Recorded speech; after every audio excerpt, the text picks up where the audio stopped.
আজকে বানাবো পাঁপড়ের ডালনা। কড়াই চাপিয়ে কড়াইতে কিছুটা তেল দিয়ে নিলাম। তেলটা গরম হয়ে গেলে কড়াইতে জিরে দিয়ে কিছুটা আলু সেদ্ধ করে দিয়ে দেবো।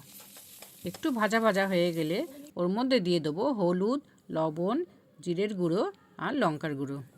আলুর মধ্যে ভালো করে মশলাটা মিশিয়ে ওর মধ্যে দিয়ে দেবো খানিকটা টমেটো কুচি। তারপরে একটু ভালোভাবে নাড়াচাড়া করে নিয়ে আমাদের আলুর পুর তৈরি। এদিকে নিয়ে নিয়েছি পাঁপড়। খানিকটা জলের মধ্যে ভালো করে পাঁপড়গুলো ধুয়ে নেব। যে পুরটা বানিয়ে রেখেছিলাম সেইটা পাঁপড়ের মধ্যেখানে দিয়ে এইভাবে মুড়িয়ে নিচ্ছি। এইভাবেই সবকটা পাঁপড়ের মধ্যে পুর দেওয়া হয়ে গেছে। আবার কড়াইতে কিছুটা তেল দিয়ে নিচ্ছি, দিয়ে এই পাঁপড়গুলো এক এক করে ভেজে নিলাম। এপিট ওপিট করে সবগুলো ভালোভাবে ভেজে নেওয়া হয়ে গেছে। ওই কড়াইতে কিছুটা জিরে, তেজপাতা ফোড়ন দিয়ে কিছুটা আলু কুচিয়ে রেখেছিলাম ছোটো ছোটো করে, সেগুলো ভালো করে ভেজে নিচ্ছি। হলুদ, জিরের গুঁড়ো, লবণ আর কাশ্মীরি লঙ্কার গুঁড়ো দিয়ে ভালোভাবে কষিয়ে নিলাম। আদা জিরে লঙ্কা পেস্ট করে নিয়েছিলাম, সেই পেস্টটা ওর মধ্যে দিয়ে দিলাম।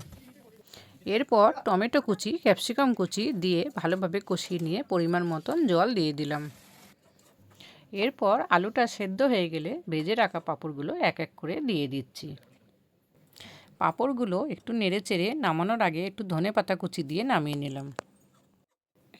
এইভাবে তৈরি হয়ে গেল আমাদের পাঁপড়ের ডালনা। আপনারাও বাড়িতে বানিয়ে খেতে পারবেন।